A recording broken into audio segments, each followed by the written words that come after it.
you said that you effed a whole platoon. Oh, yeah. How many dudes did you sleep with? Probably at that time, like 20. The whole platoon. It was a lot. What span of time was this in? This is a span of time. Yes, it was.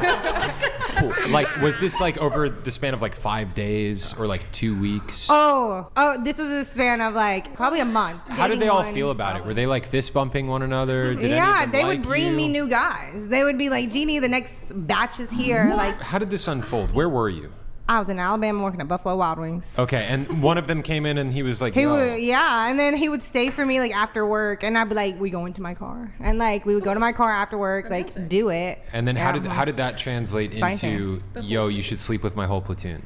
It was like, bring your friends to eat some wings, and then I was like, oh, they're cute. I was like, put me on, and he like put me on, and then he like put me on another, and then put me on another, and then they put me on a whole nother batch that would come in. I was just going a little crazy then. All right. She was going a little crazy then. Okay, listen. And you notice they're all laughing, right? Because you can't, like, you hear this story and you're like, is this really happening, right? Is this like for real? 20 guys in 1 month? She looks like she's like 19 years old, 20 years old maybe. I mean, that's what she looks like visually. Can you imagine 20? Okay.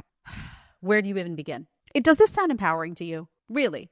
I don't know where women got this idea that this is somehow empowering, but parents, when you raise your daughters, okay, people with daughters, can you do me a favor? Keep them off social media as long as possible. I'm not kidding. Because what's going on these social media websites is that women are talking about how they're highly promiscuous, they're doing the OnlyFans, and they're getting applauded for this stuff. And they are learning and internalizing that somehow this behavior is empowering to women. It's going to serve them, right? Long term. Does it serve them short term in some capacity financially? Maybe. Some of these girls are making money. But it's breaking them down in the long run. And who in heaven's name, now that these clips are out there and their names are attached to them and there's Instagram pages attached, all of this stuff is now archived on the online for all to see. Who in heaven's name is going to take this girl seriously? Now, I know the feminist guy that we led the show with would say, well, I don't care. Garbage. I will guarantee you that when that guy gets ready to take someone home to mom, even as broken as his masculinity is, and even though he has internalized so much feminist garbage that he barely has any testosterone left, I will guarantee you that even that feminist guy, when it comes time to take someone home to mom, is not going to pick a woman who's been with 20 guys in 1 month and that has an online history of behaving like that. He will not. He'll be like, I want to be able to not care, but no, he will not be able to do it. I will guarantee it.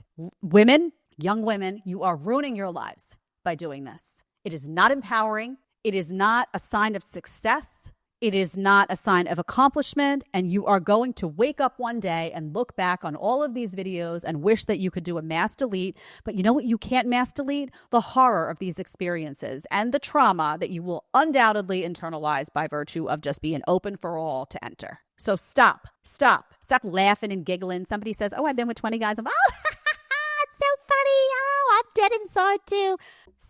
Stop. And by the way, guys, what is wrong with you two, right? What are you doing, man? Just because you can do something doesn't mean that you should. Just because someone is loose and you can take advantage of that situation doesn't mean that you should. Because you know what? You are decreasing your value too every time you subject yourself to that. Does your masculinity have value? Do you have value as a man? Then why are you giving time to somebody who doesn't value themselves? Why aren't you saying, you know what, I am going to hold out for a woman who's got self-respect. I'm not engaging in this. If you think you don't lose energy and value by engaging in that stuff, you're wrong. You're wasting time. You're wasting energy.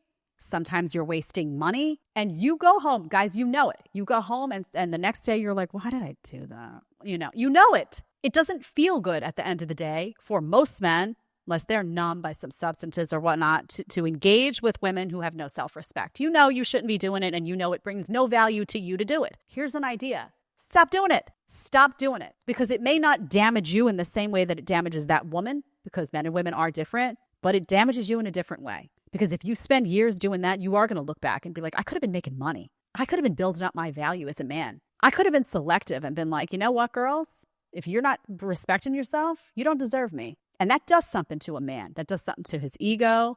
That does something to his mind. That does something to his priorities. Get in the gym. Spend your time in the gym instead. Don't take advantage of a situation just because you can. Because I know it's always, oh, women are the ones who lose in these situations. Well, you know what? You do too. Everybody who engages in this stuff that has no value, where people are treated like garbage objects and it's just for instant sexual gratification, everyone loses. And we all know it. So think about that. Okay.